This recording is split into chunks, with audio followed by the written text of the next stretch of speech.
নবদ্বীপ রাসের দিন তো ইন্টারন্যাশনাল হলিডে ছিল, বাট আরনের দিন কোনো ছুটি ছিল না। তো অফিস থেকে ফিরে ক্লান্ত হয়ে তারপরে আবার এনার্জি পেয়ে গেছি আরন দেখতে যাব বলে।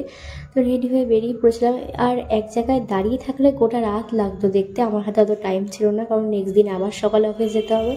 ওই জন্য যেই রাস্তা দিয়ে ঠাকুর সব নিয়ে যাচ্ছিলো আরনে, সেই রাস্তা দিয়ে আমরা হাঁটা শুরু করলাম। হেঁটে হেঁটে যতটা সম্ভব ঠাকুর দেখেছি, আর তোমাদেরকেও দেখাচ্ছি। জানি ভিডিওটা একটু লেটে আসছে, বাট কিছু করার নেই, একটু প্রবলেমে ছিলাম আমি। তো অনেকটাই ঘুরে ঘুরে আমরা ঠাকুর দেখেছি, অনেকগুলো ঠাকুর দেখেছি। সব জায়গায় ভিডিও করতে পারিনি, জানোই প্রচুর ভিড় থাকে। সব জায়গায় ভিড়ের মধ্যে ফোন নিয়ে ভিডিও করাটা পসিবল হয় না, আর কোনো কোনো জায়গায় মনেও থাকে না, ভুলেও যাই।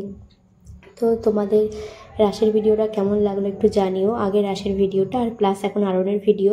আর নেক্সট দিন ছিল কার্নিভাল, কিন্তু কার্নিভালে আমার যাওয়া হয়নি, ওটা মিস হয়ে গেছে।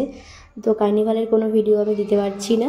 আর হ্যাঁ, আরনের দিন দুপুরবেলা গৌরাঙ্গিনী যায়, যে নবদ্বীপের রাজরানী, যাকে কাঁধে করে নিয়ে যাওয়া হয় গৌরাঙ্গিনী মাতাকে, সেটা আমার দেখা হয়নি। আমি অফিসে ছিলাম, প্রতি বছরই হয়, এই বছর মিস হয়ে গেছে। কিন্তু আমার কাছে ভিডিও আছে, ফ্যামিলি মেম্বাররা ভিডিও করেছিল, পারলে পরে শেয়ার করে দেবো তোমাদের সাথে।